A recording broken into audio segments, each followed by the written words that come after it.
when you read a book, you have to make sure you have everything you need. You have to make sure you have the book. You have to make sure you have the comfy chair. You have to make sure that the camera's on. You have to make sure that the background music's going. You have to make sure that the microphone is down here so you can actually hear me. You got to make sure that you got your water. That's not water. That's really not water. It's a whole process. As you saw the camera just freak out for a second there. But it's worth it because to read a good book, you gotta make sure you're comfortable. You gotta make sure that you're confident. You gotta make sure that you have your bookmark. I don't know why I'm looking at it weird. I've seen this thing 100 times. In any case, we're reading Scarlet, and we're now on chapter 7. Wide awake this time. Let's continue. Chapter 7. The cluster of icons on Emperor Kai's net screen was growing denser by the hour. Not only because there were so many things for the new emperor to read and sign, but because he wasn't putting much effort into reading or signing any of them. With fingers buried in his hair, he gazed blankly at the inset net screen panel currently elevated out of his desk and watched the icons multiply with a growing sense of dread. He should have been sleeping, but after countless hours of staring at the shadows above his bed, he'd finally given up and decided to come here instead and attempt to do something productive. He was dying for a distraction. Any distraction. No surprise there, given that his world was rocked by a cyborg Lunar. Anyway. Would it be cyborg Lunar or Lunar cyborg? I guess it depends if you're more racist or speciest. Or mechist? Well, it depends like which level of prejudice you favor. Anyway. Anything to chase away the thoughts that kept rotating around in his brain. So much for those good intentions. Taking in a measured breath, Kai glanced up at the empty office. It was supposed to be his father's office, but the room struck Kai as far too extravagant to be a place for work. 3 ornate tasseled lanterns were lined up on a red and gold ceiling, hand-painted with elegant dragons. A holographic fireplace was set into the wall on to his left. A sitting area with carved cypress furniture surrounded a miniature bar in the far corner. Hey. Silent videos of Kai's mother shimmered from picture frames by the door, sometimes paired with flashes of Kai growing up, and sometimes all 3 of them together. Nothing had changed since his father's death, except the room's owner. And perhaps the smell. Kai seemed to recall the aroma of his father's aftershave, but now there was the distinct stench of bleach and chemicals, remnants of the cleaning crews scrubbing the room raw after his father first had contracted leishmaniasis, the plague that almost killed hundreds of thousands of people all over Earth in the past decade. Kai's attention fell from the pictures and snagged on the small metal foot that sat on the corner of his desk. I'm sorry, is he using Cinder's foot as a paperweight? That's a pretty G move. I respect it. Its joints caked with grease. Like a revolving wheel, his thoughts came full circle yet again. Lynn Cinder. Stomach tightening, he set down the stylus that he'd been gripping and reached for the foot, but his fingers stalled before they could get to it. It belonged to her. The pretty young mechanic at the market. The girl who was so easy to talk to. The girl who was so authentic. Who didn't pretend to be something she wasn't. Or so he'd thought. Fingers tightened into a fist and he drew back, wishing he had someone he could talk to. But his father was gone, and now Dr. Erland was gone too, having resigned from his position and left without even saying goodbye. There was Con Torin, his father's, and now his, advisor. But Torin, with his ever-present diplomacy and logic, would never understand. Kai wasn't even sure he understood what it was he felt when he thought of Cinder. Lynn Cinder, who had lied to him about everything. She was cyborg. He couldn't dismiss the memory of her lying at the base of the garden steps, a foot disconnected from her leg, a white-hot metal hand having melted away the remnants of a silk glove, gloves that had been his gift to her. He should have been repulsed by her. Ah, so he does love her. He's just confused. Reliving the memory again and again. He tried to be repulsed by the sparking wires and her grime-packed knuckles and the knowledge that she had fake neural receptors taking messages to and from her brain. She was not natural. She was probably a charity case, and he couldn't help but wonder if her family had paid for the operation or if it had been government-funded. He wondered who had taken such pity on her that they'd determined to give her a second life when her human body had been so damaged. He wondered what had caused her body to be that damaged in the first place, or if perhaps she was born disfigured. He wondered and knew he should have been more disturbed by each unanswered question. But he wasn't. It was not her cyborg that had curdled his stomach.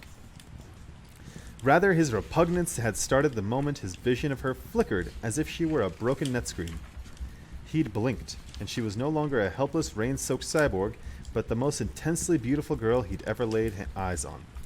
She was blindingly, breathtakingly stunning, with flawless tan skin and shining eyes, and an expression so ravishing it threatened to buckle his knees. Her lunar glamour had been even more striking than Queen Levana's, and her beauty was painful. Kai knew that's what it had been, Cinder's glamour, fading in and out even as he stood above her, trying to make sense of what he was seeing. What he didn't know was how many times she'd glamored him before that, how many times she'd tricked him, how many times she'd made him out to be a complete fool. Or had the girl at the market, muddied and disheveled, been the real girl after all? The girl who risked her life to come to the ball to give Kai a warning, unsteady cyborg foot and all. It doesn't matter, he said to his empty office, the disconnected foot. Whoever Lynn Cinder was, she was no longer his concern. Soon Queen Levana would be returning to Luna, and she would take Cinder back as her prisoner. It was the arrangement Kai had agreed to. At the ball, he had been forced to make a choice, and had refused Levana's offer of a marriage alliance once and for all. He was determined never to subject his people beneath such a heartless empress, and by that point, Cinder had been his last bargaining chip. Peace in exchange for the cyborg. His people's freedom in exchange for the lunar girl who had dared to defy her queen. It was impossible to know how long such an arrangement would last. Levana still refused to sign the peace treaty that would ally Luna with the Earthen Union. Her desire to be either empress or conqueror would not be sated long by the sacrifice of a mere girl. And next time, Kai didn't think he would have anything else to offer. Crumpling his hair, Kai pulled his attention back to the amendment on the net screen and read the first sentence 3 times, waiting for the words to register. He had to think of something else, anything else, before the never-ending questions drove him insane. A monotone voice interrupted him, making him jump. Entrance requested for Royal Advisor Khan Torn and Chairman of National Security Hoy Deschel. Kai glanced at the time. 6:22 a.m. Entrance granted. The office door breezed open. Both men were dressed for the day, though Kai had never seen either of them so disheveled. It was clear they'd gotten up in a hurry, although he suspected from the dark circles beneath Torn's eyes that he hadn't gotten much more sleep than Kai had. Kai stood to greet them, tapping the corner of the net screen that sent it sinking back into the desktop. You're both getting an early start. Your Imperial Majesty, said Chairman Hui with a deep bow. I'm glad to find you awake. I'm sorry to inform you of a breach of security that requires your immediate attention. Kai froze, his thoughts racing ahead to terrorist attacks, out-of-control protesters, Queen Levana declaring war. What? What happened? There has been a jailbreak from New Beijing prison, said Hui, approximately 48 minutes ago. Nerves knotting up his shoulders, Kai glanced at Torin. A jailbreak? Two inmates have escaped. Oh no, that would be, No, yeah, Torin would respond to that. 2 inmates have escaped. Kai pushed his fingertips into the desk. Don't we have some sort of protocol in place for this? Generally speaking, yes. However, this is an extraordinary circumstance. How so? The lines deepened around Hui's mouth. One of the escapees is Lynn Cinder, Your Majesty, the lunar fugitive. The world turned over. Kai's gaze dropped to the cyborg foot, but he snapped it back up. How? We have a team analyzing the security footage in order to determine her exact method. We understand she was able to glamour a guard and persuade him to move her to a separate wing of the prison. From there, she was able to breach the air duct system. Suddenly embarrassed, Hui held up 2 clear bags. One contained a cyborg hand, the other a small, blood-crusted chip. These were found in her cell. Kai's jaw worked, but he was dumbfounded by the sight. He was simultaneously intrigued and unnerved by the dismembered limb. Is that her hand? Why would she do that? We're still working on the details. We do know, however, that she made her way into the prison's loading dock. We are working to secure all possible escape routes from there. Kai paced toward the floor-to-ceiling windows that overlooked the palace's west-facing gardens. The whispering grasses still glittered with morning dew. Oh, so the other parts were... Hui, anyway. Your Majesty, said Torn, the first he'd spoken, I would advise you to deploy military reinforcements to track down and recover the fugitives. Kai massaged his brow. Military? Torn spoke slowly. It is in your best interest to do everything in your power to recover her. Kai found it difficult to swallow. He knew that Torn was right. Any hesitation would be seen as a sign of weakness, and possibly even suggest that he'd assisted with the escape. Queen Lavanna would not take kindly to it. Who's the other fugitive? He asked, stalling for time while he struggled to grasp the implications. Cinder, a lunar, a cyborg, a fugitive, who he'd all but sentenced to death. Escaped. Carswell Thorne, said Hui, an ex-cadet for the American Republic Air Force. He deserted his post 14 months ago after stealing a military cargo ship. At this time, we don't consider him dangerous. Kai neared his desk again, seeing that the fugitive's profile had been transferred to the screen. His frown deepened. Perhaps not dangerous, but young and inarguably good-looking. His prison photo showed him flippantly winking at the camera. Kai hated him immediately. Your Majesty, we need you to make a decision, said Torn. Do you grant permissions to send in military reinforcements to secure the fugitives? Kai stiffened. Yes, of course, if that's what you think the situation requires. Hui clicked his heels and marched back toward the door. Kai wanted to call him back immediately as 1,000 questions filled his brain. He wanted the world to slow down and give him time to process this, but the two men had both gone before the hesitant "wait" fell from his mouth. The door shut, leaving him alone. He stole a single glance at Cinder's abandoned foot before collapsing over his desk and pressing his forehead onto the cool net screen. He couldn't help but imagine his father sitting at this desk, faced with this situation, and knew he would have been sending comms already, doing everything he could to find the girl and apprehend her, because that's what would be best for the Commonwealth. But Kai wasn't his father. He wasn't that selfless. Knowing it was wrong, he couldn't help but wish that wherever Cinder had gone, they would never find her. Yo! Okay, alright, hold up. Oh my god, okay, alright, so Kai still has Cinder's foot. And there's a reason, because he could have just thrown the foot away, it doesn't matter. But he's still emotionally attached to her. He still wants to reason loving her. Kai still loves Cinder. He does. He doesn't want the military to find her because he's like, I still care about her. I'm not as selfless as my father. I still have my own things. Because he's just a kid. He's just a boy. He doesn't know. He doesn't know.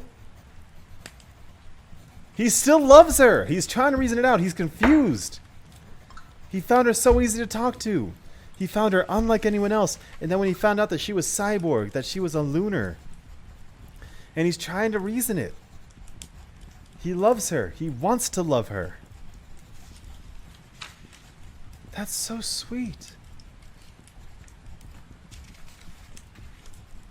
Because he has his prejudices. They all do. But he still loves her for her. And that the love of loving her for her is so strong that he's trying his best to reason it out. That's so sweet. He still has to do what he has to do, but he does still care. Aww. This book is fucking awesome. I'm still upset that they killed Peony. Anyway. Chapter 8. The Morels were all dead. Their farm... I'm sorry, it's in bold, so it was weird for a second there. Chapter 8. The Morels were all dead. Their farm had been deserted for 7 years since both parents and a troop of 6 children had been carted to the Toulouse plague quarantines during a single October, leaving behind a collection of rotting structures, the farmhouse, the barn, a chicken coop, along with the 100 acres of crops left to fend for themselves. An arched storage building that had once been housed tractors and hay bales remained intact, standing solitary in the midst of an overgrown grain field. An old dusty pillowcase, dyed black, still flapped off the house's front porch, warning neighbors to stay away from the diseased house. Oh, so that's like, I don't know a good analogy for it, save for that thing when the Jews knew the plague was coming, so they painted sheep's blood on the doors. Which, yeah, but I don't want to use that. But whatever. A black pillowcase off the front porch, letting people know, hey, this house is diseased. Yeah, it's the don't dead open inside. And a little liquor, please, son.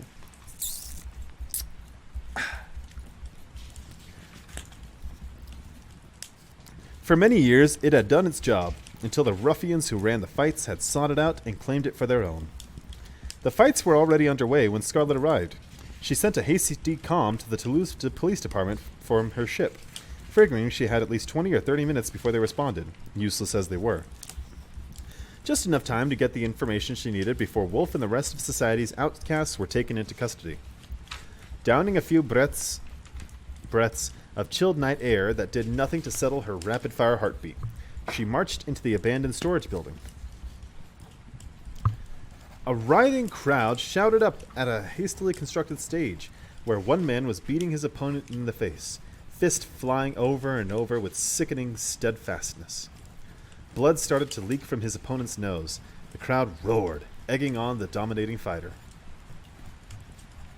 Scarlet skirted around the audience, hanging close to the sloping walls. Every surface within reach was covered in vivid graffiti. Straw littered the ground, trampled nearly to dust. Rows of cheap light bulbs were strung on bright orange cords, and more than a handful of them were flickering and threatening to burn out. The hot air reeked of sweat and bodies and a sweetness from the fields that didn't belong. Scarlet hadn't expected there to be so many people. There were well over 200 onlookers, and she didn't recognize any of them. The crowd wasn't from the small town Rieux. Likely, many of them had come in from Toulouse. Toulouse. She spotted a number of piercings and tattoos and surgical manipulations. She passed a girl with hair dyed like a zebra's, and a man on a leash being dragged around by a curvy escort droid. My guy! Oh, this place sounds cool! There were even cyborgs in the crowd, the rarity made stranger by the fact that none of them were hiding their cyborgness. They flaunted everything from polished metal arms to black reflective eyeballs that protruded eerily from their sockets. Scarlet did a double-take when she passed a man showing off a small net screen implanted into his flexed bicep, laughing at the stiff news anchor inside it. Why'd you put a TV in your arm, though? Well, I mean, why would you put a smartphone in your arm? I guess that's a better comparison. The crowd roared suddenly, guttural and joyful. Is what I'm imagining. A man with the tattoo of a spine and ribcage tracking down his back was left standing on the stage. Scarlet couldn't see his opponent beyond the dense crowd.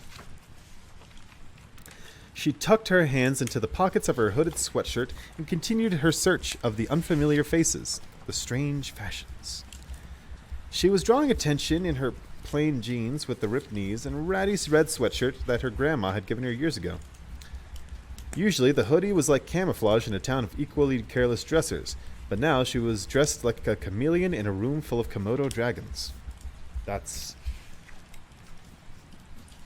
a really good analogy, actually. I like that a lot. I'm going to have to start using that. What's one? Okay, all right. Dressed like a chameleon in a room full of Komodo dragons. Okay. That's the sticking out like a sore thumb analogy, right?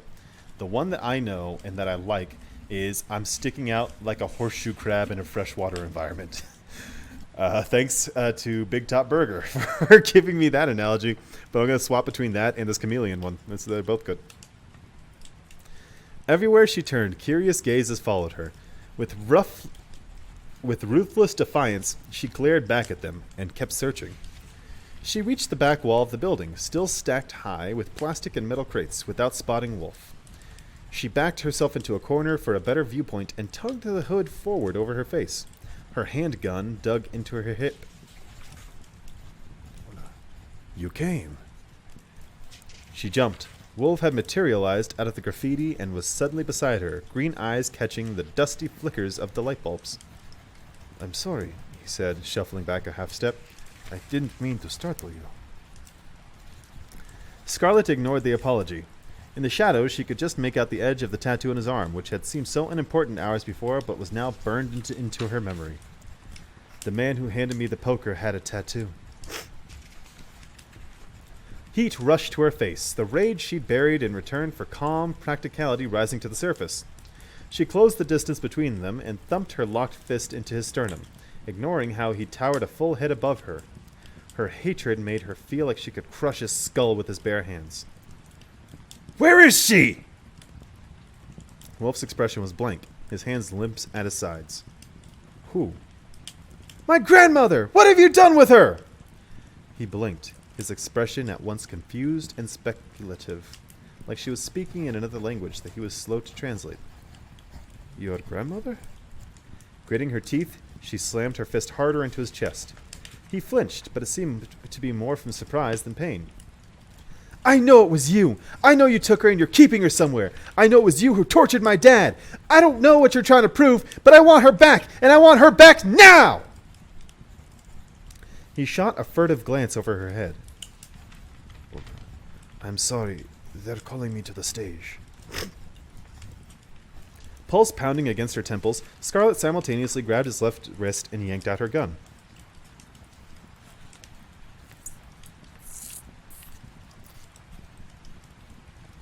Look, she just grabbed her gun. I get that.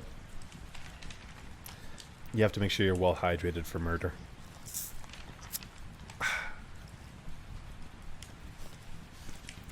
Pulse pounding against her temples, Scarlet simultaneously grabbed his left wrist and yanked out her gun.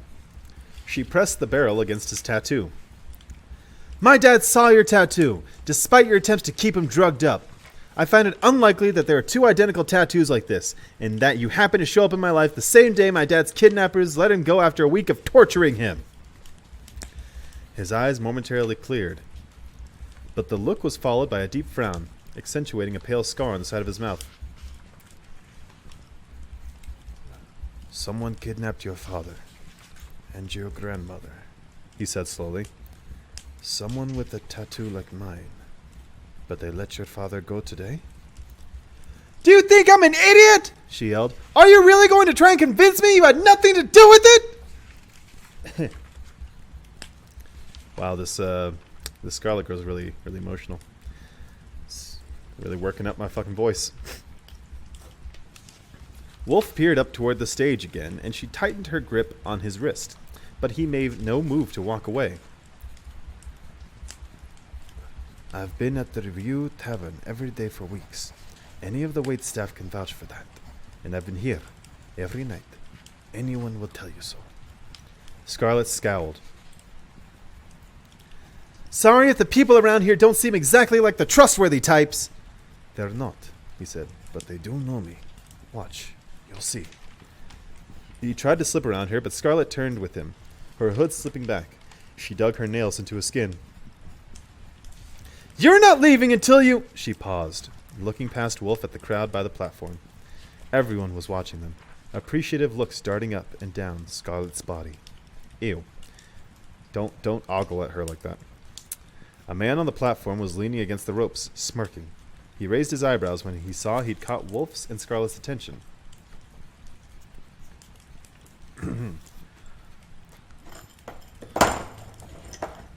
"Looks like the wolf has found himself a tender morsel tonight," he said, his voice magnified by the speaker somewhere overhead. A second man stood on the stage behind him, leering at Scarlet. He was twice the size and a foot taller than the one who had spoken, and entirely bald. His hair had been replaced with 2 rows of bear's teeth, and planted like gaping jaws into his scalp. Holy shit. "Think I'll be taking that one home after I've destroyed Dog Boy's pretty face!" The audience laughed at the taunts, making cat calls and whistling to one another. Somebody nearby asked Wolf if he was afraid to test his luck. Unruffled, Wolf turned back to Scarlet. "He's undefeated," he said in an explanatory tone. "But so am I." Annoyed that he could think for a second she cared, Scarlet sucked in a furious breath. "I already calmed the police, and they'll be here any minute. If you just tell me where my grandmother is, you can leave. You can even warn your friends if you want. I won't shoot you, and I won't tell the police about you. Just tell me where she is, please!" He peered down at her, calm despite the growing rowdiness of the crowd. They had started chanting something, the words muffled by the blood flowing through Scarlet's ears. She thought for a second he was crumbling. He was going to tell her. and she would keep her word long enough to find her grandma and get her away from these monsters who had taken her. Then she would have his head. Once her grandma was safe at home, she would track him down and whoever else had helped him and make them pay for what they'd done. Perhaps he noticed the darkening bitterness in her face, because he reached for her hand and gently pried up her fingers. On gut instinct, she dug the gun into his ribs, though she knew she wasn't going to shoot, not without answers. He didn't seem worried. Maybe he knew it too. I believe your father did see a tattoo like mine. His head dipped toward her, but it wasn't me. He pulled away.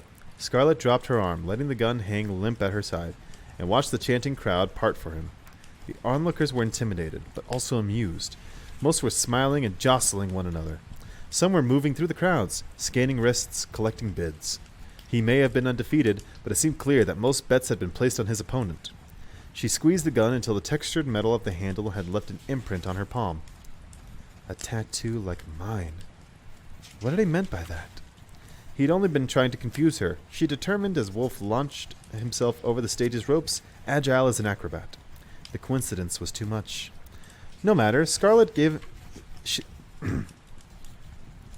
No matter, she'd given him a chance, but the police would be here soon and take him into custody. She would get her answers one way or another. Shaking with frustration, she tucked the gun back into her waistband. Thrumming in her temples was beginning to mellow, and she could make out the crowds chanting now. Hunter, Hunter, Hunter. Dizzy from the heat and rush of adrenaline, she glanced toward the building's enormous opening, where she could see overgrown weeds and wheat stalks lit by the moon. She noticed a woman with close-cropped hair glaring at her like a jealous girlfriend. Scarlet returned the look before shifting her attention to the stage, lingering at the back of the crowd.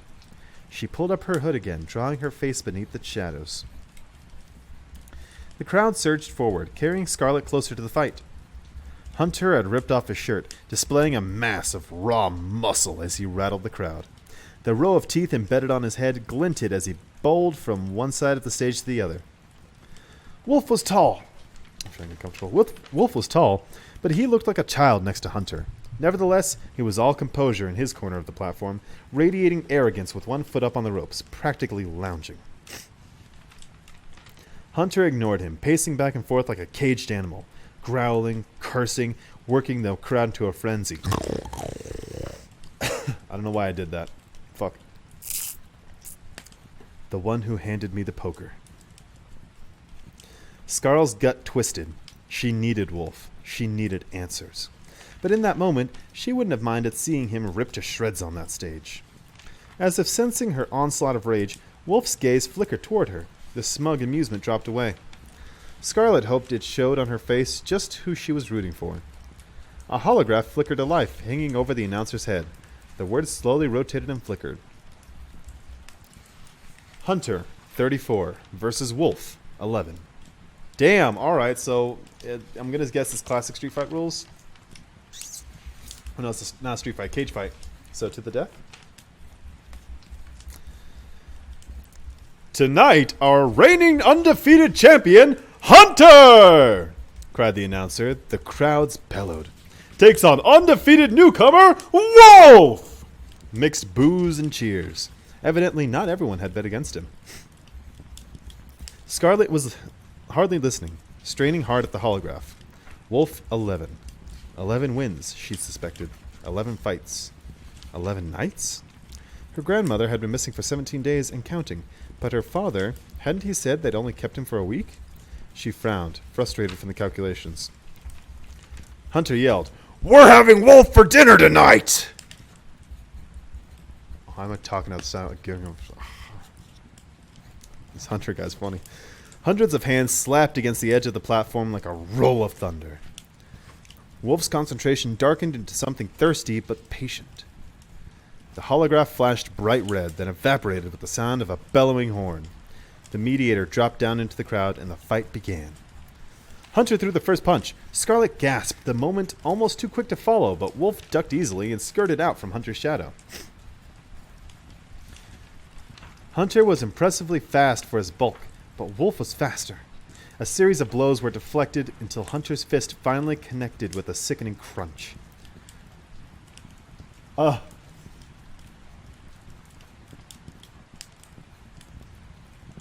Ugh.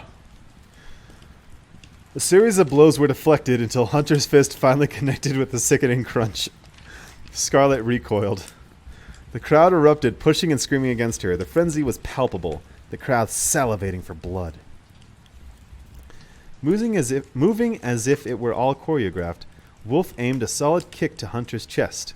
A loud thud shook the ground as Hunter was knocked onto his back. He was only down for a moment before jumping to his feet. Wolf inched away, waiting.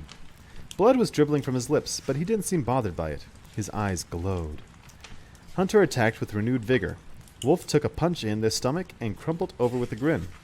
It was followed by a blow that sent him careening to the edge of the stage.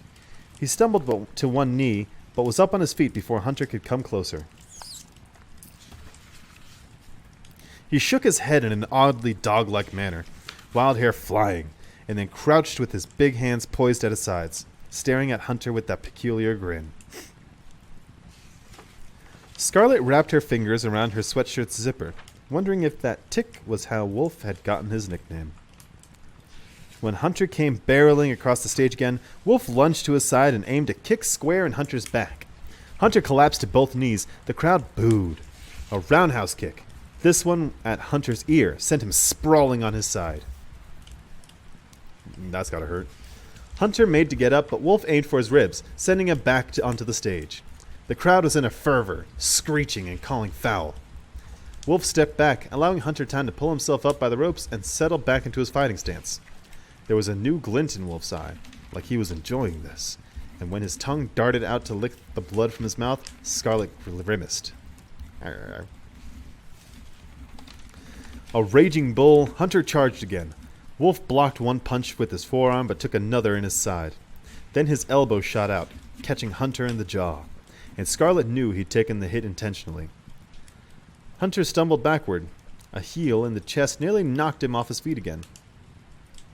Wolf landed a punch to his nose, and a spurt of blood oozed down Hunter's chin. A knee in Hunter's side had him crouching over, groaning. Scarlet flinched with each blow, her stomach rolling. How could people stand to watch this, to enjoy this? Baffled her. How people could stand to watch this.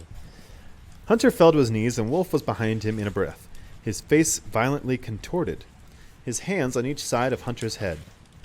Handed me the poker. And this man, this monster, had her grandmother.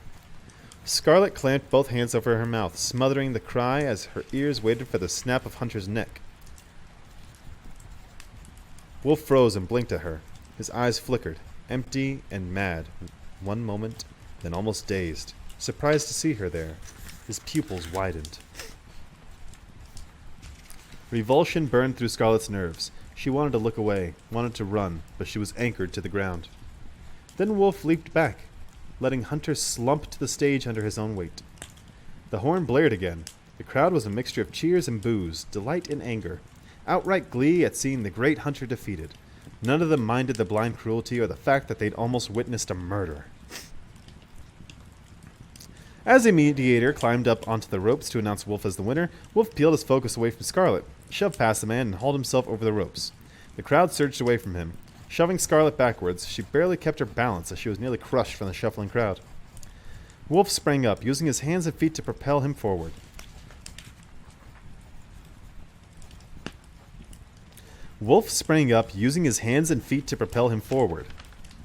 Sprinting full speed, he disappeared through the yawning exit and dashed off into the silvery weeds. So is he like a mutant and he's actually part wolf or something like that? That's pretty sick, actually. Red and blue flashed in the distance. Oh crap, it's the cops. The crowd swarmed, buzzing with confusion and curiosity. The muttered consensus seemed to be that Wolf was a new hero, but a savage one. It wasn't long before someone else noticed the lights and panic swept through them. People at first spouting defiant words against the police before rushing for the door and scattering across the abandoned farm. Scarlet was shaking as she pulled her hood up and fled with them. Not everyone was running. Someone behind her was trying to call order. There was a gunshot and mad laughter.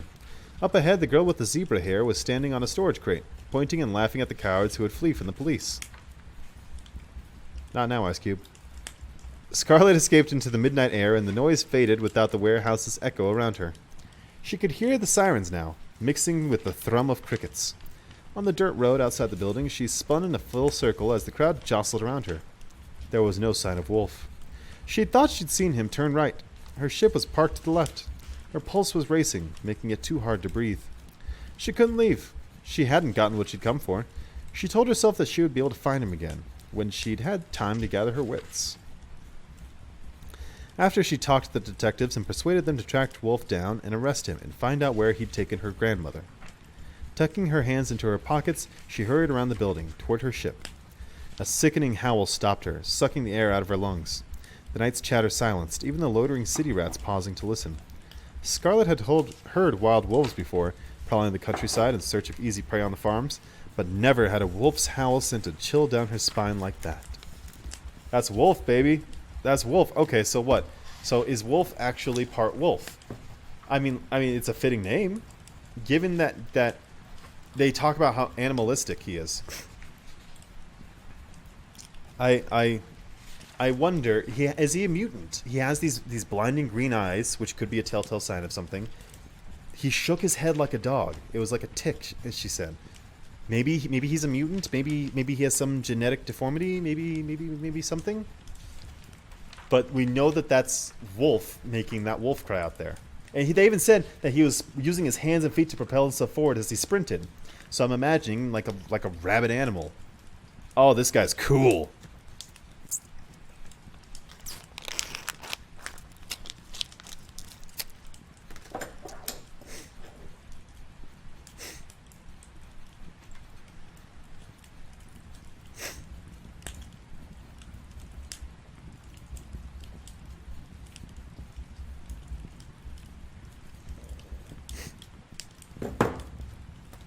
Chapter 9.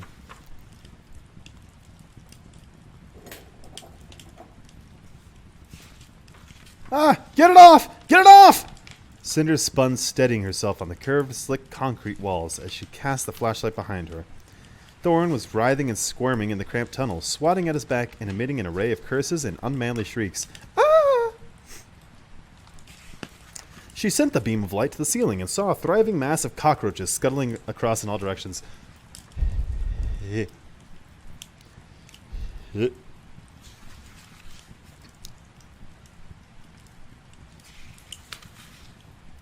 hate roaches.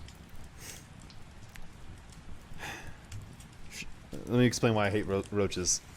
When I was a kid, I was in my bed reading a book, and a roach fell off the ceiling. I'm assuming it fell off the ceiling because I don't like to think that it crawled up my bed. But crawled up my bed and was on my neck, and I tried swatting it away, and I accidentally crushed it and got its guts all over my neck, and I was just crying because I was like 7 or 8 at the time, and it was the most disgusting shit ever.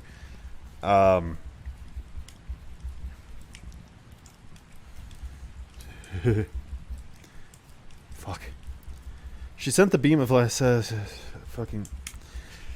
She shuddered, but turned away and kept moving. It's only a cockroach. No. It's only a cockroach, she called back to him. It's not going to kill you. It's in my uniform! Would you keep quiet? There's a manhole up ahead. Please tell me we'll be exiting through that manhole? She scoffed, more preoccupied with the map of the sewer system in her head than on her companion's squeamishness. Even though the thought of a cockroach beneath her shirt did make her squirm, she figured it would still be preferable to walking around the ankle-deep sludge with one bare foot. And she wasn't whining. They passed beneath the manhole, and Cinder detected the steady sound of water growing louder. "We're almost to the combined main line," she said, at first eager to reach it. It was hot as Mars in this cramped tunnel, and her thighs were burning from the crouched walk routine. But then a gut-turning stench wafted toward her, so strong she almost gagged. No longer would it just be surface water runoff they were trekking through. "Oh, aces. Oh, aces," said Thorn, groaning. "Tell me that's not what I think it is." Cinder wrinkled her nose and focused on taking shallow, burning breaths. The smell grew nearly unbearable as they traipsed through the sludge and came to the sewer connection, finding themselves on the lip of a concrete wall. Cinder's embedded flashlight searched the tunnel beneath them, darting up the slimy concrete walls. The main tunnel would be tall enough for them to stand in. The light bounced off a narrow metal grate that lined the far edge, stable enough for maintenance workers and covered in rat droppings. Between them and the grate, a river of sewage swelled and churned, at least 2 meters wide. She fought off another bout of nausea as the pungent stink of the sewer clouded her nostrils, her throat, her lungs. "Really?" she said, inching forward. "Wait, what are you doing?" "What does it look like?" Thorn blinked at her, then down at the sewage he could barely make out in the darkness. Don't you have some tool in that fancy hand of yours that can get us across?" Cinder glared, lightheaded from her body's instinctively short breaths. "Oh, wow, how could I have forgotten about my grappling hook?" Spinning away, she gobbled down another rank breath and lowered herself into the muck. Something smushed between her toes. Yep. The current pounded against her legs as she made her way across, the water up to her thighs, writhing on the inside. Cinder crossed as quickly as she could, choking down her gag reflex. The weight of her metal foot keeping her grounded so the current didn't knock her off balance, and as soon as she was on the other side, pulling herself up onto the grate. Soon she was on the other side, pulling herself onto the grate. She flattened her back against the tunnel wall and peered back at the pretend captain. He was staring at her legs with unbridled disgust. Cinder looked down. The stark white jumper was now tinged greenish-brown and clung sopping to her legs. "Look!" she yelled, aiming the flashlight at Thorn. "You can either get over here or you can go back and serve the rest of your sentence in peace, but you have to make that decision now!" A stream of curses and spitting, Thorn inched his way into the sludge, holding his arms aloft. He was grimacing the whole time as he slinked his way to the gate and hauled himself up beside Cinder. "Would you be willing to walk through a river of shit to escape prison?" That's Shawshank right there. "This is what I get for complaining about the soap!" Oh no, he muttered that. "This is what I get for complaining about the soap," he muttered, pressing himself against the wall. The grate was already digging into Cinder's bare foot, and she shifted her weight onto the cyborg leg. "All right, cadet, which way?" "Captain." He opened his eyes and peered down the tunnel in each direction. But beyond the pale light flittering in from the closest manhole, the sewers disappeared into blackness. Cinder adjusted the brightness of her flashlight, sending it darting over the frothy surface of the water and dripping concrete walls. It's near the old Bayhigh Park," Thorn said, scratching at his whiskered chin. "Which way is that?" Cinder nodded and turned south. Her internal clock told her they'd been walking for only 12 minutes, but it seemed like hours. The grate dug into her foot with each step. Her wet pants were plastered to her calves, and sweat dripped down the back of her neck, sometimes tricking her into thinking it was a spider falling down her jumpsuit, and making her feel guilty for giving Thorn a hard time before. Though they didn't see any rats, she could hear them scurrying away from her light, down countless tunnels that fanned up beneath the city. Thorn talked to himself as they walked, working through his clogged memory. His ship was definitely near Bayhigh Park, in the industrial district, not 6 blocks south of the maglev tracks. Well, maybe 8 blocks. "We're about a block away from the park," Cinder said, pausing at a metal ladder. A spot of light drifted down toward them. "This goes up to West Yunjin." Yunjin. Yunjin sounds familiar, sort of. She pleaded for patience and started to climb. The ladder rungs bit into her foot, but the air was blissfully fresh as she neared the top. The sound of the rushing water was replaced with the hum of maglev tracks.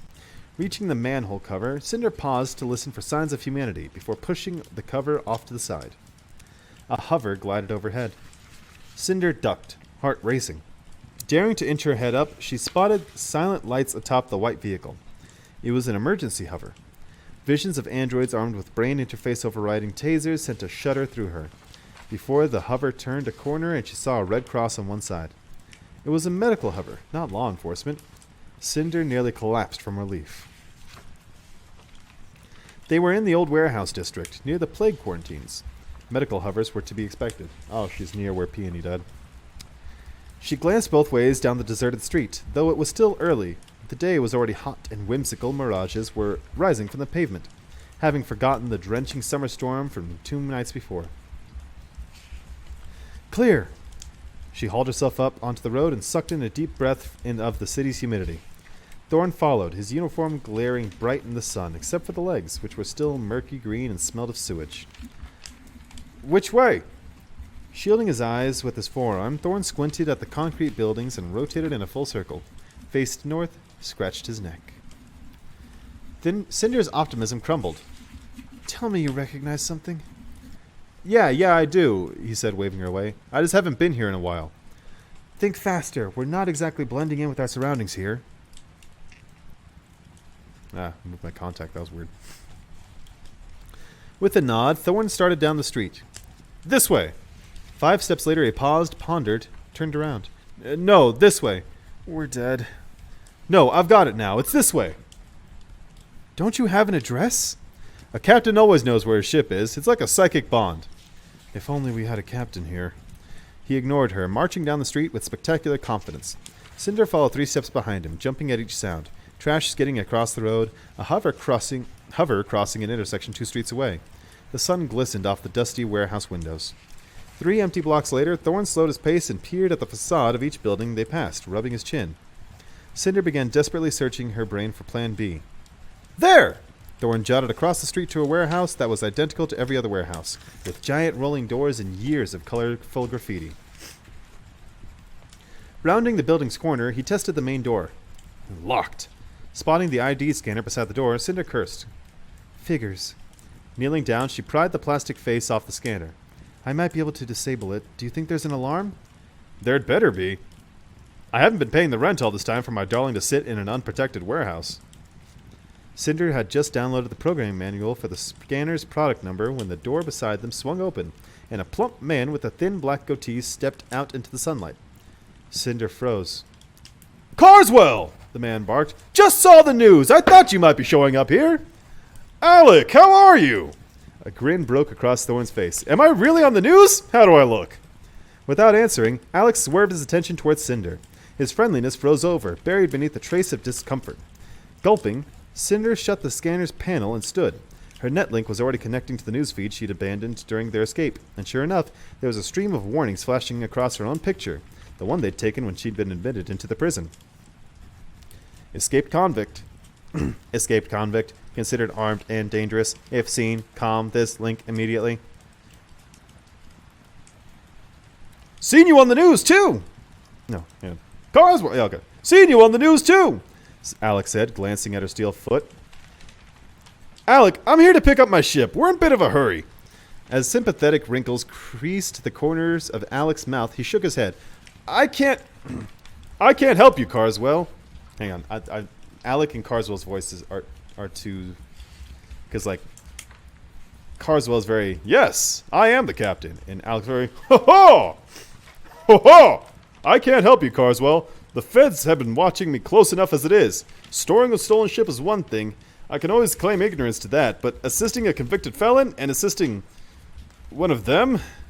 His nose wrinkled at Cinder, but he simultaneously took a step back as if afraid of her retaliation. If they can track you here and find out I helped, it's more trouble than I can even risk. You'd better just hang low for a time. I won't tell I saw you, but I won't let you take your ship. Not now. Not until all this blows over. You understand, right? Thorn flushed with disbelief. But she's my ship. I'm a paying customer. You can't just keep her from me. Each man for himself. You know it as well as anyone. Alex slid his gaze back towards Cinder, his fear easing more and more into revulsion. Get on your way now, and I won't calm the police. If they come around, I'll tell them I haven't seen you since you dropped off the ship last year. But if you stay here much longer, I'll calm them myself. I swear I will. No sooner had he finished speaking than Cinder heard a hover down the street. Her heart skipped at the sight of a white emergency hover, this one without the red cross on its side, but disappeared down another street. She spun back toward Alec. We don't have anywhere else to go. We need that ship. He stepped back from her again, his body framed in the doorway. Look here, little girl. His tone determined, despite the way his attention kept swooping down to her metal hand. I'm trying to help you out because Carswell's been a good customer of mine, and I don't rat out my customers, but it's no favor to you. I wouldn't blink twice before sending you off to rot. It's the best your kind deserve. Now get away from my warehouse before I change my mind.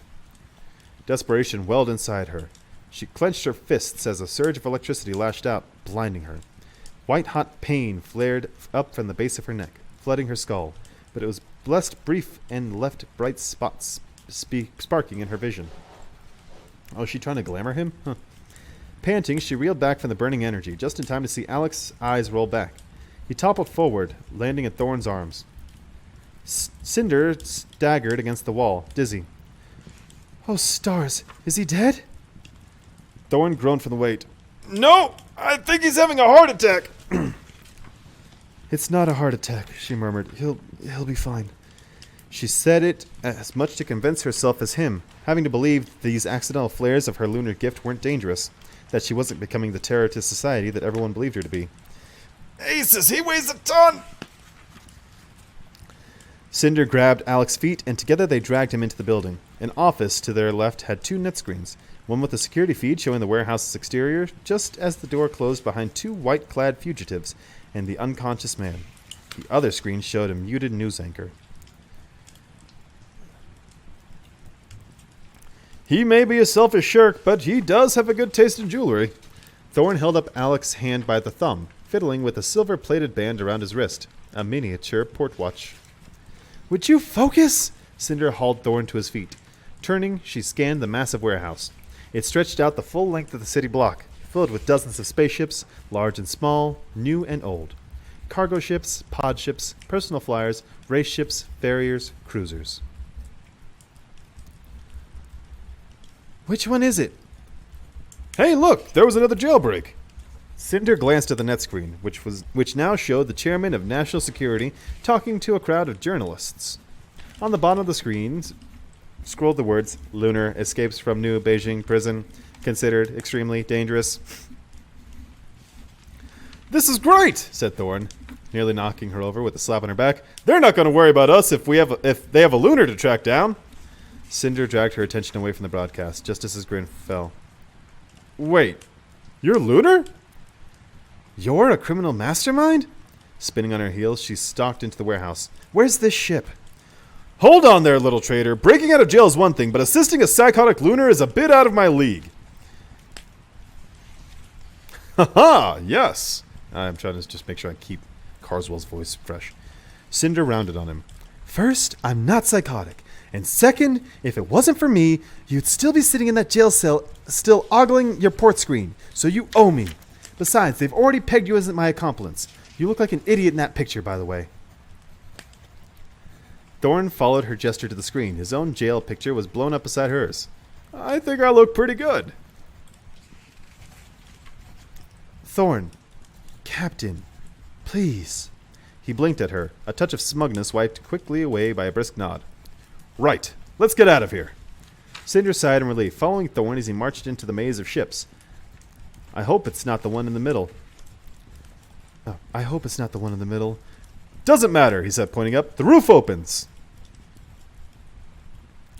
Cinder glanced up at the seam in the middle of the ceiling. That's convenient.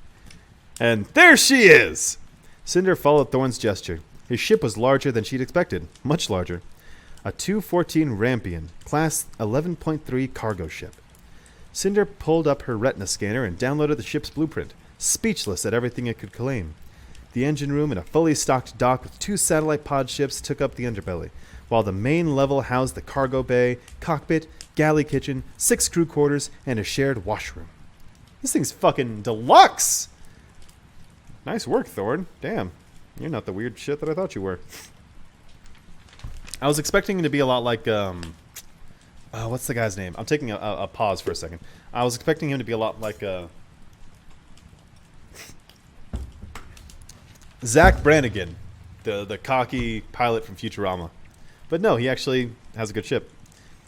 She rounded to the main entry hatch and saw that the seal of the American Republic had been hastily painted over the silhouette of a lounging naked lady.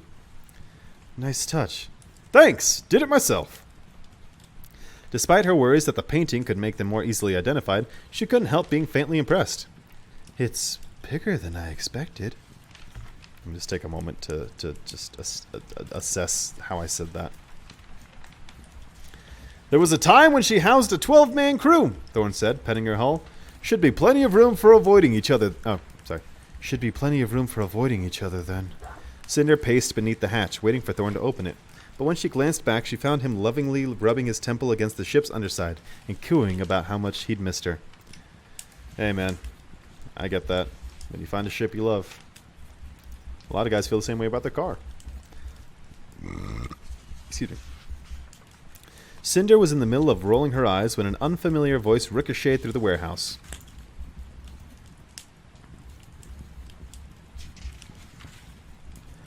Over here! Turning, she saw someone crouched over Alec's body, haloed in a square of light. They wore the unmistakable uniform of the Eastern Commonwealth military. Cinder swore. Time to go. Now! Thorn ducked toward the hatch. Rampion! Code word! Captain is king! Open hatch! They waited, but nothing happened. Cinder raised panic eyebrows. Captain is king! Captain is king! Rampion, wake up! It's Thorn! Captain Carswell Thorn! What the... Cinder shushed him. Beyond the ship's hull, 4 men were making their way through the crowded warehouse, flashlights shining off the assorted landing gear. Maybe the power cell is dead, she said. How? It's just been sitting there! Did you leave the headlights on? Thorn harumphed and crouched against the ship, footsteps growing louder. Or it could be the auto-control system, Cinder mused, racking her brain. She'd never worked on anything larger than a pod ship before, but how different could they be? Do you have an override key? He blinked at her. Yeah, let me just pull it out of my prison-issued pocket and we'll be on our way. Cinder glared, but was silent as an officer passed 2 aisles away. Stay here, she whispered. Keep trying to get in and take off as fast as possible. Where are you going? Without answering, she slinked around the side of the ship, a blueprint already stemming through a retina display. She found the access hatch and pried it open as quietly as she could before crawling up into the ship's undercarriage, contorting her body to avoid the wires and cables that crammed the space. She pulled the hatch shut behind her with a dull click and found herself encased in darkness. The second interior was more difficult to break into, but between the flashlight and her screwdriver, she was soon wriggling out of the insulating layer and into the engine room. Her flashlight beam zipped across the massive engine. She found the computer motherboard on the blue lines overlaying her vision and squirmed toward it. Pulling the universal connector cable from her hand, she snapped it into the main computer terminal.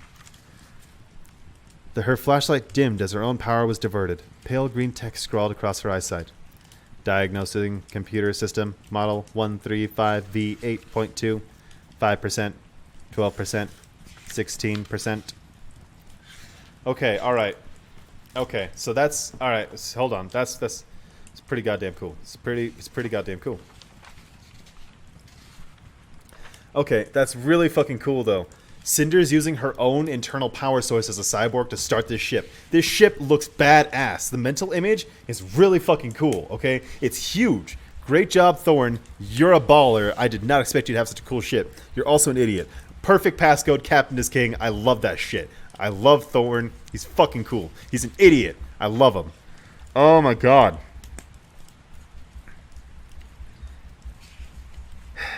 Is she going to be able to start the ship in time? Is she going to be able to start the ship at all? Why is the ship not working? Power cell might be dead just from sitting there for so long, because he dropped it off at the warehouse a year ago. But a year abandoned? I don't know.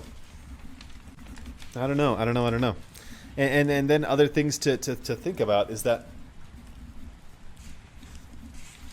they're going to be identified. They're going to be fucking identified the moment they take off.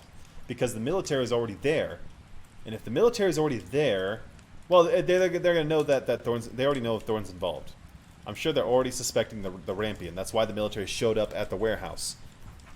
Either that or they just follow the trail from where they left, but I don't think that would be completely accurate. I think because Thorn's involved, they knew to check that warehouse for the Rampion. Rampion. What a baller name for a ship. Cinder broke into the outside of the Rampion. It's got through the inner layer and is now trying to start the engine. Man, that hand that Dr. Erland gave her is already paying off in spades. This book is so fucking cool. It's just... Oh, fuck, this book is so goddamn cool.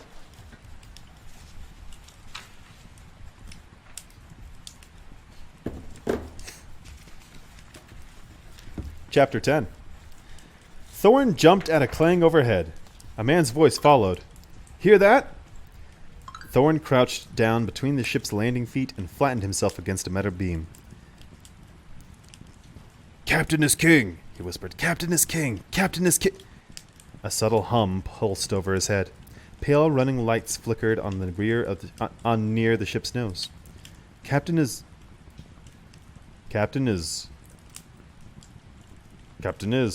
Anyway. Gears started to rattle before he could finish. The hatch opened, the ramp lowering onto the concrete. Heart leaping, Thorn dodged out beneath it, just in time to avoid being squashed. Over here! A flashlight beam fell over Thorn as he swung himself up and onto the descending ramp. Rampion, close hatch! The ship didn't respond. A gun fired. The bullet pinged off the ship's overhead light. Thorn ducked behind one of the plastic crates that filled the cargo bay. Rampion, close hatch! I'm working on it!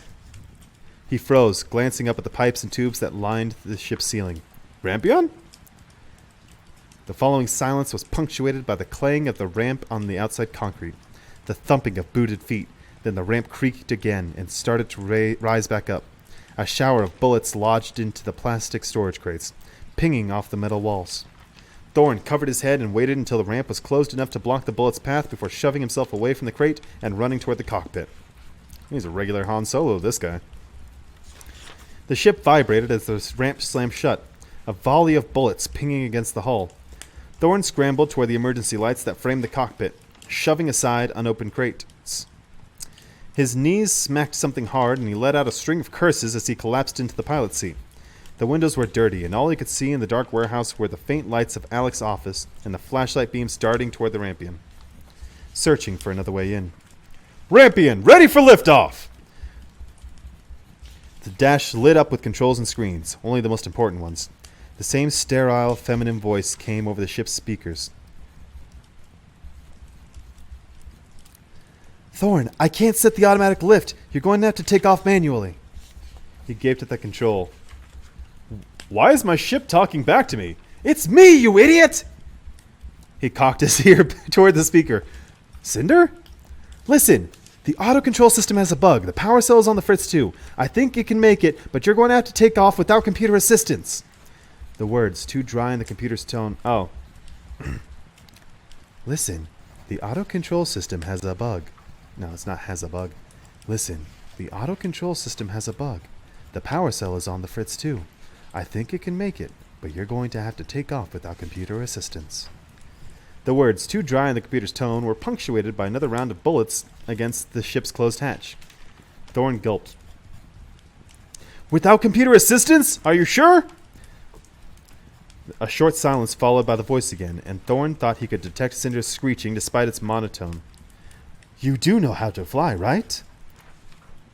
Thorn scanned the controls before him. Yes? He squared his shoulders and reached for the controller that was attached to the ceiling. A moment later, a slash of sunlight cut across the warehouse as the roof opened down the middle. Something pounded against the ship's side. Yeah, I hear you! Thorn jabbed the ignition. The light across the dash dimmed as the engine thrummed to life. Here we go!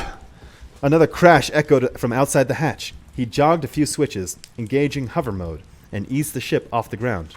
She rose up smoothly, the magnets beneath the city pushing the ship up as easily as a dandelion seed, and Thorn exhaled a long breath. Then the ship warbled and began to tilt. Whoa, don't do that! Thorn's pulse raced as he leveled the ship. The power cell is going to die. You have to engage the backup thrusters. Engage the backup... What? Oh, never mind, I found them. The engine flared again. With the sudden jolt of power, the ship lurched to the opposite side, and Thorn heard a crunch as she rammed into the next ship. The Rampion shuddered and started to slip back toward the ground. Another rainfall of bullets beat against the starboard side. A drop of sweat slid down Thorn's back. What are you doing up there? Stop distracting me! He yelled, gripping the controls and righting the ship. Overcompensated, the ship tilted too far to the right. We're going to die. This isn't as easy as it looks! Thorn leveled her out again. I usually have an automated stabilizer to take care of this! Blah, blah. To his surprise, no sarcastic comment spat back at him. A moment later, another panel lit up. Magnetic conductors, stabilizing, power output 37, 63, 38, 62, 42, 58. The ship settled calmly beneath him, once again trembling in midair. Right, like that! Thorn's knuckles whitened on the controls as he arched the ship's nose up toward the roof. The engine's purr became a roar as the ship soared upward. He heard the last ricochet of bullets, and then they fell away as the ship broke free of the warehouse and was flooded with the light from the yellow sun. "Come on, darling," he murmured, squeezing his eyes shut as, without resistance, without wavering, the ship left the protective magnetic field of the city behind, drew on the full power of her thrusters, and speared through the wispy clouds that lingered in the morning sky. The towering skyscrapers of downtown New Beijing dropped away, and then it was only him in the sky and the endless landscape of space. Hang on, I want to read that line again because that line is really baller. And I really like that. I really like that. The towering skyscrapers of downtown New Beijing dropped away, and then it was only him in the sky in the endless landscape of space. Oh, that's such a good fucking line! Oh my god! Oh my god. That's so good. Oh my god. I'm just so in love with the idea of space travel and flying a plane or flying a ship. Oh my god. That's such a good fucking line. Thorn's fingers stayed clamped like iron shackles around the controls until the ship had erupted from Earth's atmosphere. Lightheaded, he adjusted the thruster output as the ship slipped into natural orbit before prying his hands away from the controls. He slumped, shaking. Back in the chair, it took him a long time to speak, waiting for his heartbeat to slow down to a manageable pace. "Good work, cyborg girl," he said. "If you are hoping for a permanent position on my crew, you're hired." The speakers were silent. "I didn't mean a lowly position either. First mate is available. Well, I mean, pretty much every position is available. Mechanic, cook. A pilot would be nice so I didn't have to go through that again." "Cinder, are you there?" When still there was no response, he pushed himself out of his chair and stumbled out of the cockpit, past the cargo bay, and into the corridor that split off to the crew's quarters. His legs were weak as he reached for the hatch that led into the ship's lower level. He clomped down the ladder into the tiny hall between the engine room and the pod ship dock. The screen beside the engine room didn't offer any warnings of space vacuums or unsafe compressions. It also didn't say anything about a living girl inside.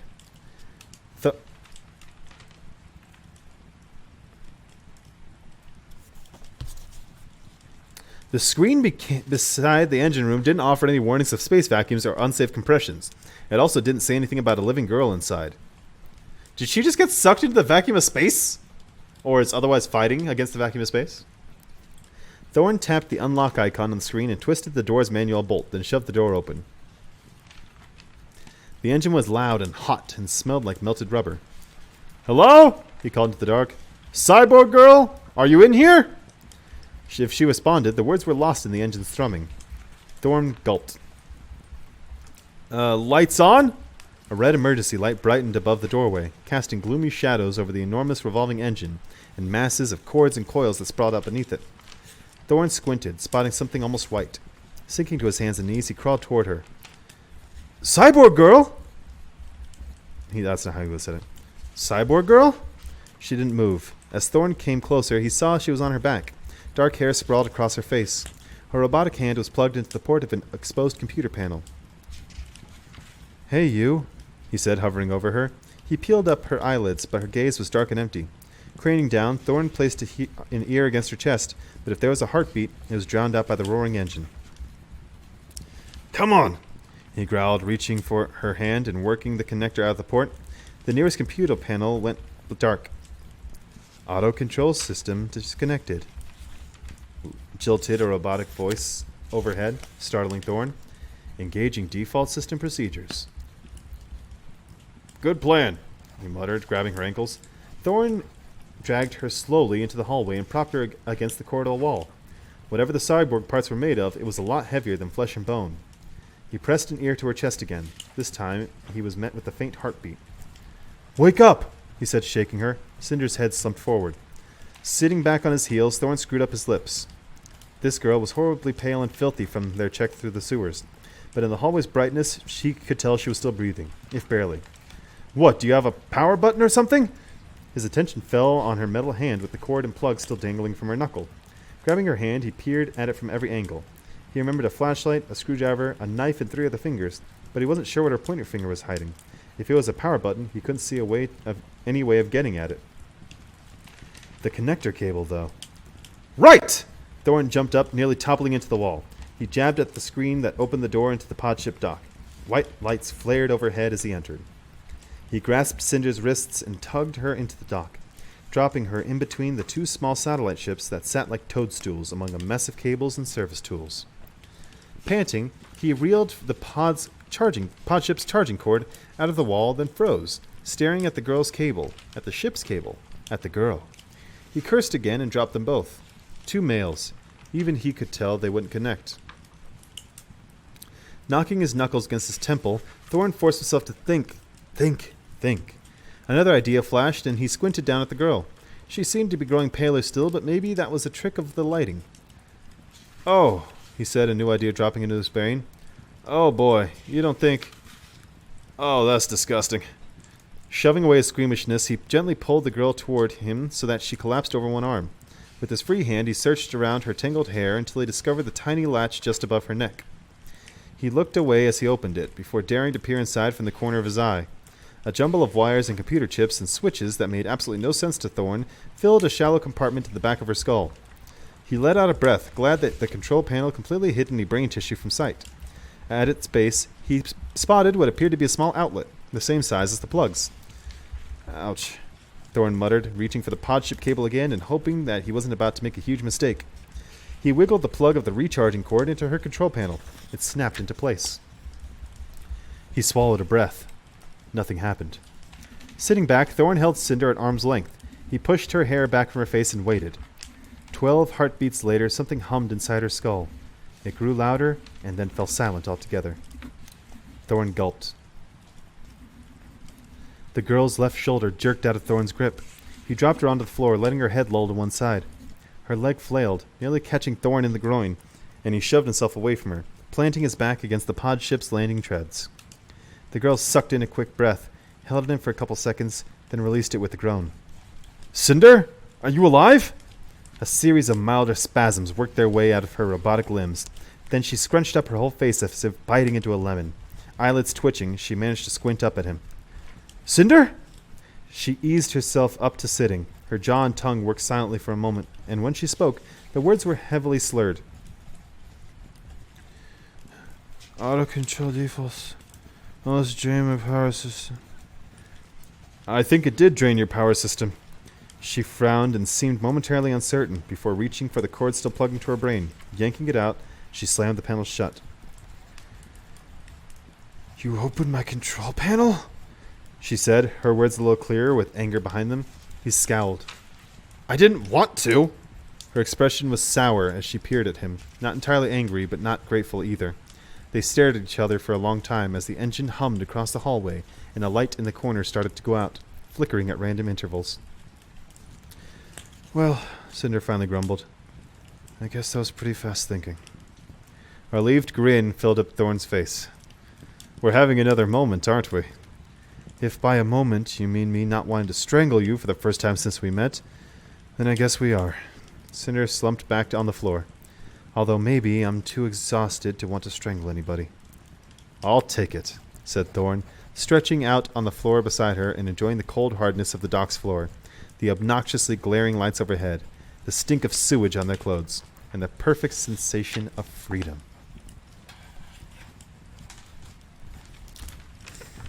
Oh my god. Okay. Alright. Alright. Alright. Okay. Alright. Right. Okay. Right. That was pretty jam-packed. Quick thinking on Cinder's part. She almost died. Quick thinking on Thorn's part. I wonder how Thorn got the idea that there was a control panel in Cinder's head. Because I don't think that would be common knowledge. That cyborgs have that, or maybe it is.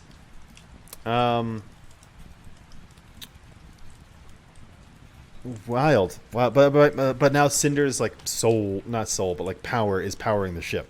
So that's cool. They broke free. They're free. They're in space. That's it. They escaped. Now to Africa.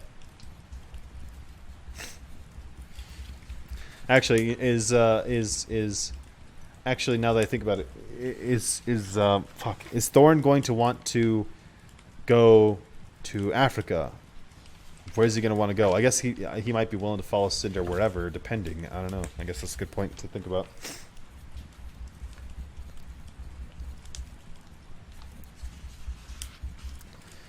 On to the next one. On to the next chapter. Book 2. Book 2. Little Red was a tender young morsel, and the wolf knew she would be even tastier than the old woman.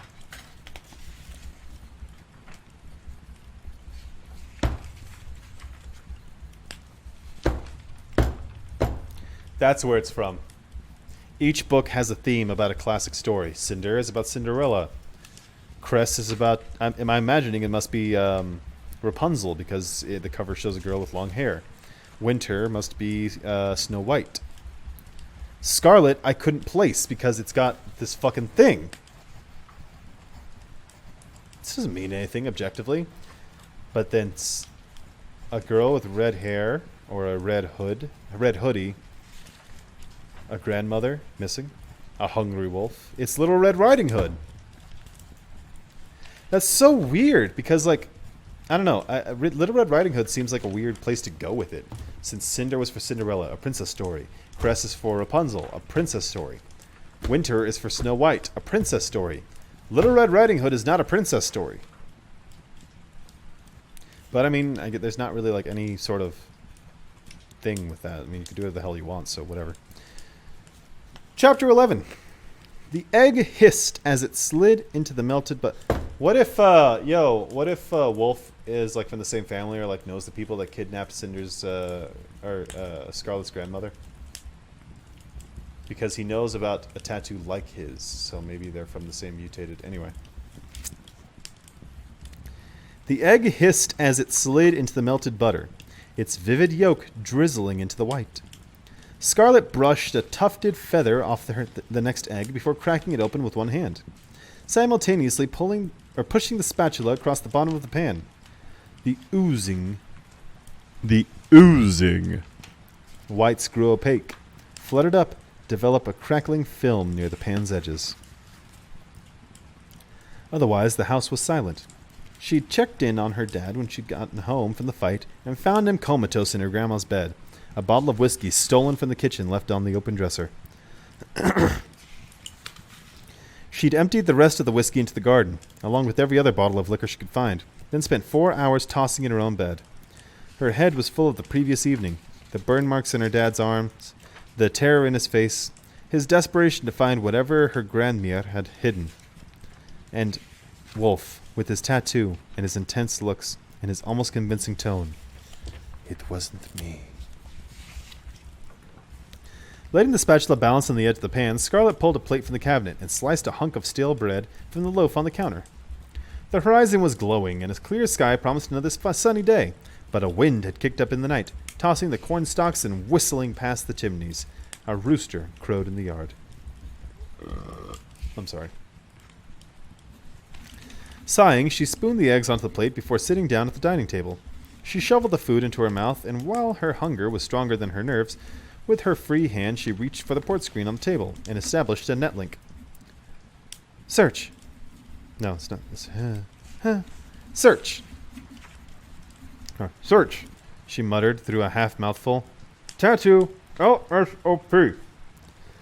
Unable to identify command. Grumbling, she typed in the terms and swallowed the last of the eggs while a stream of links came up. Extreme tattoos, tattoo designs, virtual tattoo models, the science behind tattoo removal, the latest in tattoo technology, virtually painless. She tried tattoo LSOP 962. No matches found. She picked up the bread and ripped out a hunk with her teeth. Forearm tattoo numbers. A collection of images filled the screen. Arms skinny and bulky, pale and dark, covered with garish drawings or displaying small tiny symbols on their wrists. 13s and Roman numerals, birth dates and geographical coordinates. The first year of peace, 1TE, was popular.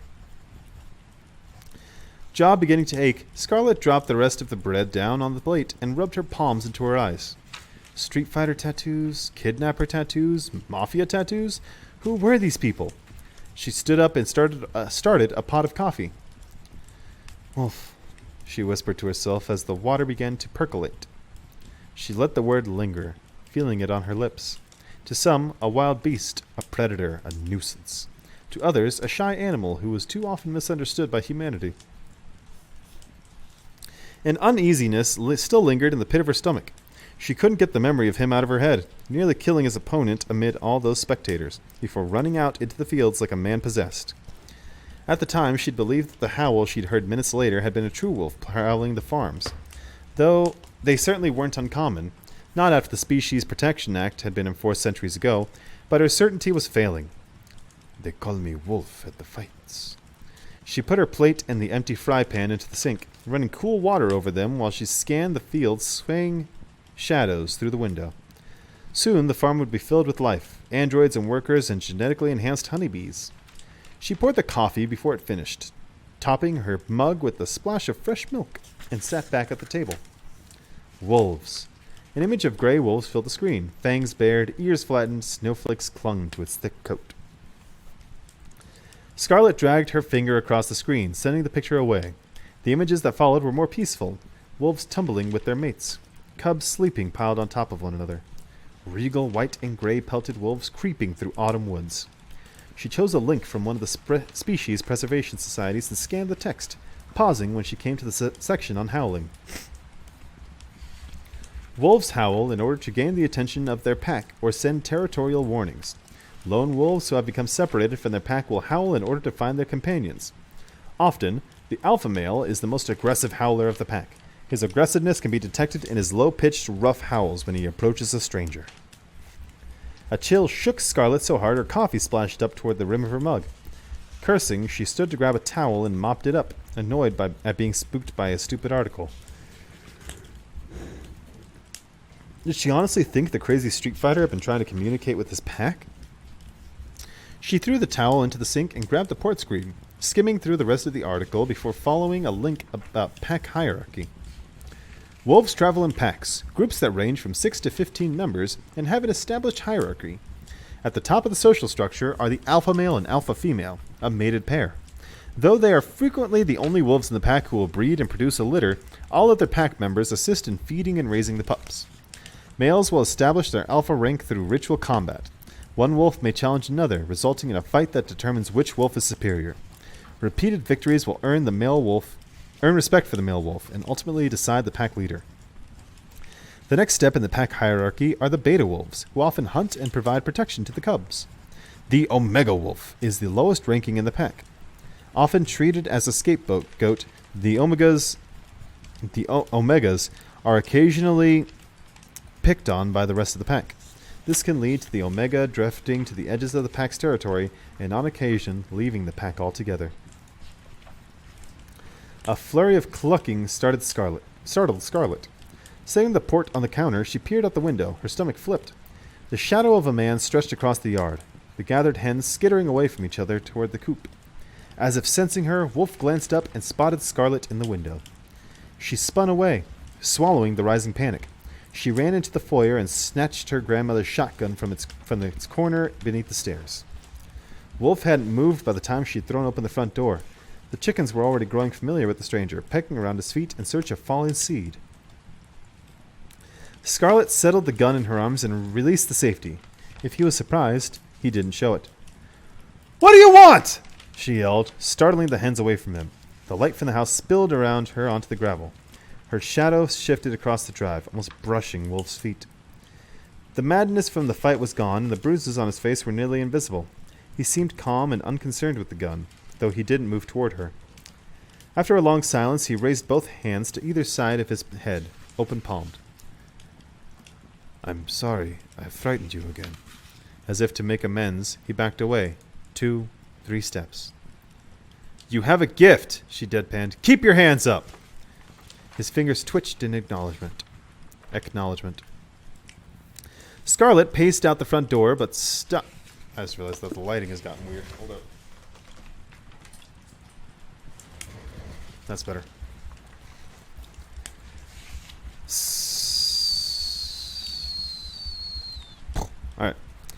Scarlet paced out from the door, but she stopped when the gravel bit into her bare feet. Her senses prickled, waiting for Wolf to make any sudden movements, but he was as still as the stone house behind her. "I've already calmed the police," she lied, her thoughts stretching back to the port screen on the kitchen counter. His eyes caught the light, and Scarlet suddenly remembered her dad sleeping upstairs. Was it too much to hope that her raised voice could dislodge him from his stupor?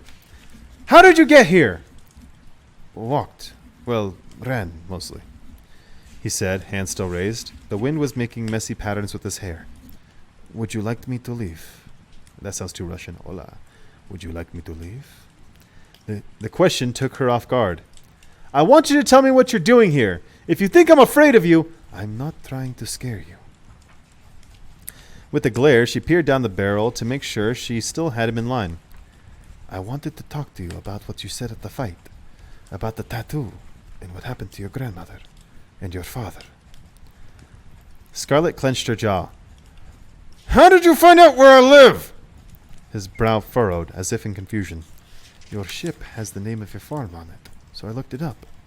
I don't mean you any harm. It just seemed like you needed help." "Help!" Heat flared in her cheeks. "From the psychopath who tortured my dad? Who kidnapped my grandmother?" "It wasn't me," he said, his tone unwavering. "There are other tattoos like mine. It was someone else." "Oh, really? Like you're part of a cult or something?" The feathered body of one of the chickens pressed against her leg, and she started, barely managing to keep the gun level. "Or something," he said with a flinching shrug. One foot crunched against the gravel. "Don't you come any closer!" Scarlet yelled. The chicken clucked and dawdled away. "I will shoot you, you know!" "I know." A flicker of kindness passed over him, and he pointed at his temple. "You'll want to aim for the head. That usually makes for a fatal shot. Or if you're feeling shaky, the torso. It's a larger target." "Your head looks pretty big from here!" He laughed, his expression changing everything about him. His stance relaxed. His face warmed.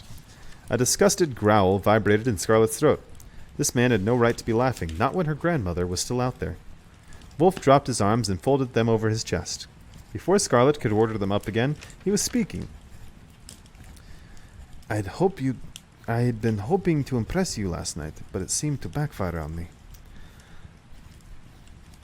Go away. Go away. Stop that. Damn lights. "I'm not usually impressed by men with anger management issues who kidnap my grandmother and follow me around and..." "I didn't kidnap your grandmother." For the first time, his words were sharp, stealing the tirade out of Scarlet's mouth. Oh, so he would say, "I didn't kidnap your grandmother." His attention fell down to the gaggle of chickens as they tramped around the floor. But if it really was someone with a tattoo like mine, I may be able to help figure out who did it." "Why should I believe you?" "Why should I believe you?" I don't know. He took the question seriously, contemplating for a long while. "I have no proof other than what I told you last night. I have been in Rio for nearly 2 weeks. They know me at the tavern. They know me at the fights. If your father were to see me, he wouldn't recognize me. Nor would your grandmother." He shifted his weight, like he was growing anxious from too long standing still. "I want to help." Frowning, Scarlet squinted down the double barrels. If he was lying, then this was one of the men who had taken her grandmother from her. He was cruel. He was evil. He deserved a bullet between his eyes. But he was her only lead. "You'll tell me everything. Everything!" Pulling her finger off the trigger, she lowered the shotgun so that it pointed instead at his thigh, a non-fatal target. And you'll keep your hands where I can see them at all times. Just because I'm letting you into this house does not mean I trust you." It says doesn't mean, but I feel like does not. "Of course," he nodded, all compliance. "I wouldn't trust me either." Okay. All right. So we know that... yeah.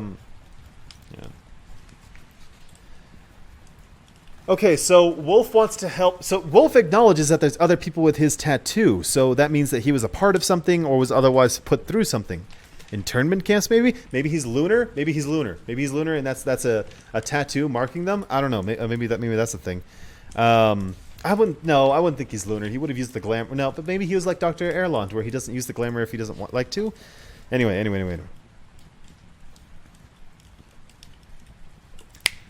What if Wolf is part lunar? What if he was like an earthen and lunar child?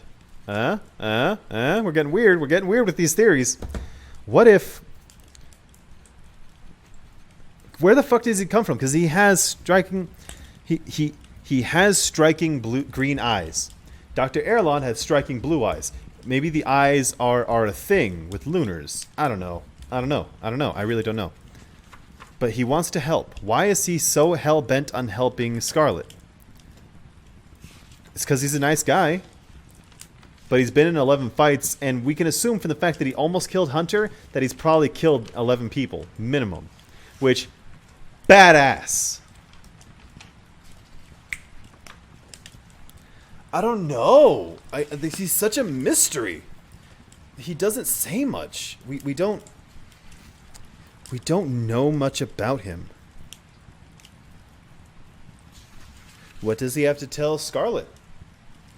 Does anything come of that? What if I don't know. I just don't know. He only talks about when he's been at the tavern. He won't talk. He won't talk about. Oh, that gain's too high. He won't talk about before the tavern. He won't say where he's from. So maybe it's something mysterious, or maybe he doesn't remember. I don't. He's got to have something about him. He's a different kind of person. The eyes. I don't know if he like turned into a wolf, or if he just has wolfish features. But the howl was definitely him. I'm fully convinced that the howl was definitely him.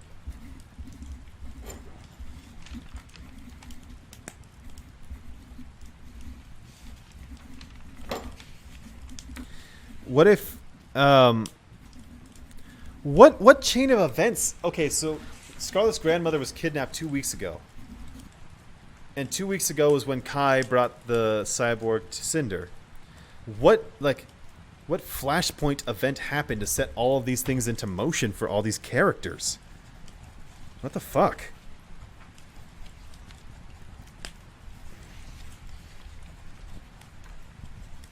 I don't know.